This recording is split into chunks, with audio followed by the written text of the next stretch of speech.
চট্টগ্রামে আইনজীবী আলিফ হত্যায় জড়িত কাউকে ছাড় নয় বললেন ধর্ম উপদেষ্টা। সংখ্যালঘু সম্প্রদায়কে বেশি নিরাপত্তা দিচ্ছে অন্তর্বর্তী সরকার, বলছেন 64% মানুষ। বছরের প্রথম দিনেই নতুন বই দিতে চায় সরকার, ফিরছে 2012 সালের পাঠ্যক্রম।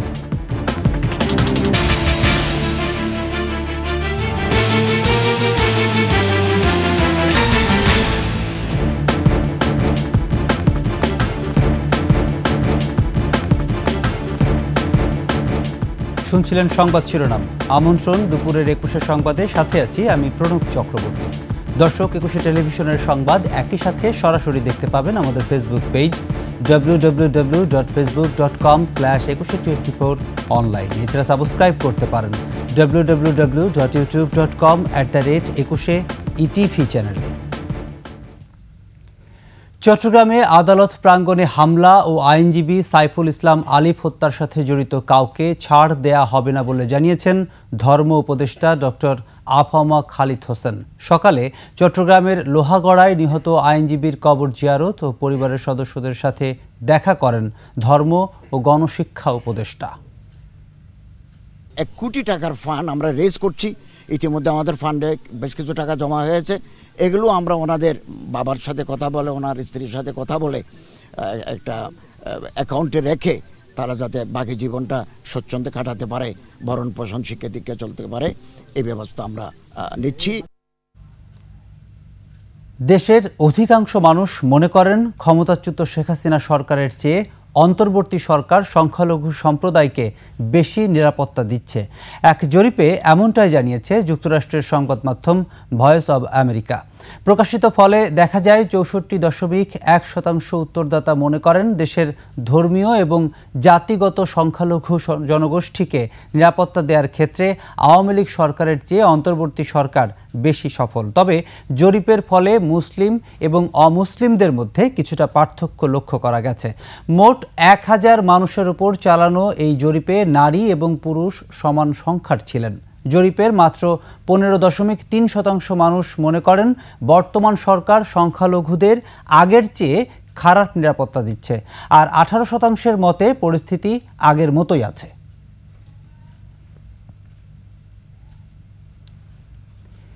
চ্যালেঞ্জ থাকলেও বছরের প্রথম দিনেই শিক্ষার্থীদের হাতে বই তুলে দিতে চায় জাতীয় শিক্ষাক্রম ও পাঠ্যপুস্তক বোর্ড। প্রথম থেকে দশম শ্রেণী পর্যন্ত 655 ধরনের 41 কোটি বইয়ে ফিরে আসছে 2012 সালের পাঠ্যক্রম। এদিকে গেল বছরের চেয়ে এবার বেড়েছে 7 কোটি বই, খরচও লাগছে অন্তত 700 কোটি টাকা বেশি। আদিত্য মামুনের রিপোর্ট।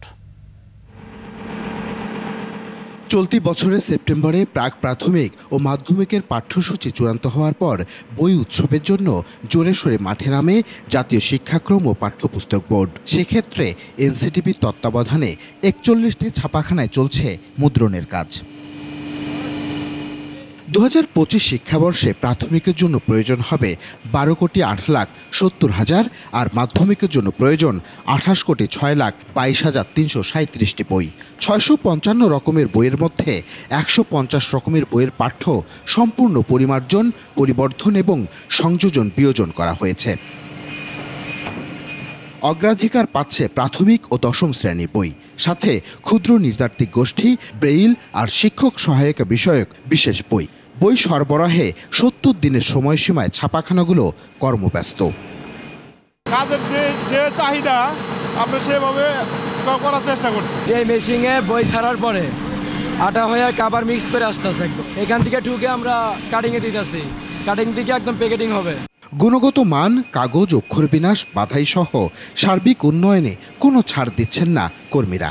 এবার অনেক উন্নত মানের কাগজ এবং প্রিন্টও ভালো হচ্ছে এবং ওয়েস্টেজ কম হচ্ছে। শিশুরা সামনে খুব ভালোভাবে বই পড়তে পারবে, তাদের বইগুলো নষ্ট হবে না এবং ছিঁড়বেও না, ভিজবেও না। পেন্টিংগুলো কীরকম আছে, লেখাগুলো স্পষ্ট আসছে কিনা এগুলো দেখি, তদারকি করি। কোনো ভুল হলে আমরা বলি তাদের এটা ঠিক করেন, তো এটা ঠিক করে দেয় ওনারা। পাঠ্যপুস্তক বোর্ডের বেঁধে দেওয়ার সময়ের আগেই যথাযথ স্থানে বই পৌঁছে দেওয়ার আশাবাদ ছাপাখানার। যে টাইমটা দিছে আমরা টাইমের আগে আমরা উপজেলায় বইগুলা পৌঁছাই দেবো। ওইভাবে আমরা রাত দিন 24 ঘন্টা কাজ করে প্রস্তুত রাখতেছি বইগুলা। মাত্র 2 মাস সময়ের মধ্যে 10টি শ্রেণীর পাঠ্যসূচি এবং বিষয়বস্তু নির্ধারণের সময়ক্ষেপণ হওয়ায় জানুয়ারিতে বই বিতরণে কিছুটা হিমশিম খাচ্ছে জাতীয় পাঠ্যপুস্তক বোর্ড। বইয়ের সংখ্যা 40 কোটির উপরে চলে গেছে। এত বই ছাপানো এই সময়ের মধ্যে কি করে সম্ভব এবং এই পরিমার্জন করে, এই চ্যালেঞ্জটাই হচ্ছে সবচেয়ে বড় চ্যালেঞ্জ। প্রথম থেকে পঞ্চম শ্রেণীর বইগুলোকে আমরা অগ্রাধিকার দিয়েছি, দশম শ্রেণীর বইগুলোকে আমরা অগ্রাধিকার দিয়েছি। তার জন্য আমরা আর্মি প্রিন্টিং প্রেসকে আমরা 1 কোটি বইয়ের কাজ দিয়েছি। তবুও ছাপাখানাগুলোকে 31 ডিসেম্বরের মধ্যে টার্গেট নির্ধারণ করে দেওয়া হয়েছে। ব্যর্থ হলেই শাস্তিমূলক ব্যবস্থা নেয়ার হুঁশিয়ারিও আছে। বইয়ের কোয়ালিটি, কন্টেন্টের বিষয় এবং বইয়ের কালি, বাধাই, এগুলোর উপর জোর দিচ্ছি। 2-1টা প্রেসে আমরা ভিজিট করে, সাডেন ভিজিট করে কিছু বইয়ের বাধাই খারাপ দেখে, তাদের কাগজের মান খারাপ দেখে কিন্তু আমরা তাদেরকে নোটিশ করেছি এবং জবাব দেওয়ার জন্য আমরা সময় দিয়েছি। শেষ পর্যন্ত যদি না পারে তাহলে তো চুক্তিভঙ্গের ব্যাপারটা চলে আসবে।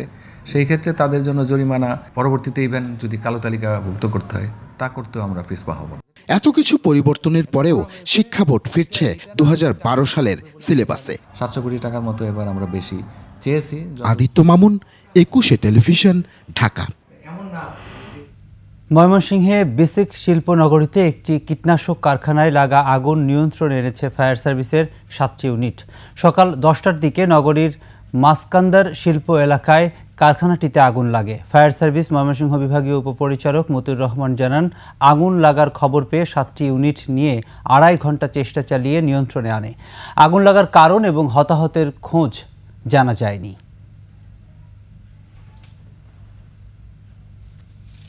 এর সাথে শেষ করছি দুপুরের 21 সংবাদ। যাবার আগে সংবাদ শিরোনামগুলো আরো একবার। চট্টগ্রামে আইনজীবী আলিফ হত্যায় জড়িত কাউকে ছাড় নয় বললেন ধর্ম উপদেষ্টা। সংখ্যালঘু সম্প্রদায়কে বেশি নিরাপত্তা দিচ্ছে অন্তর্বর্তী সরকার, বলছেন 64% মানুষ। বছরের প্রথম দিনেই নতুন বই দিতে চায় সরকার, ফিরছে 2012 সালের পাঠ্যক্রম।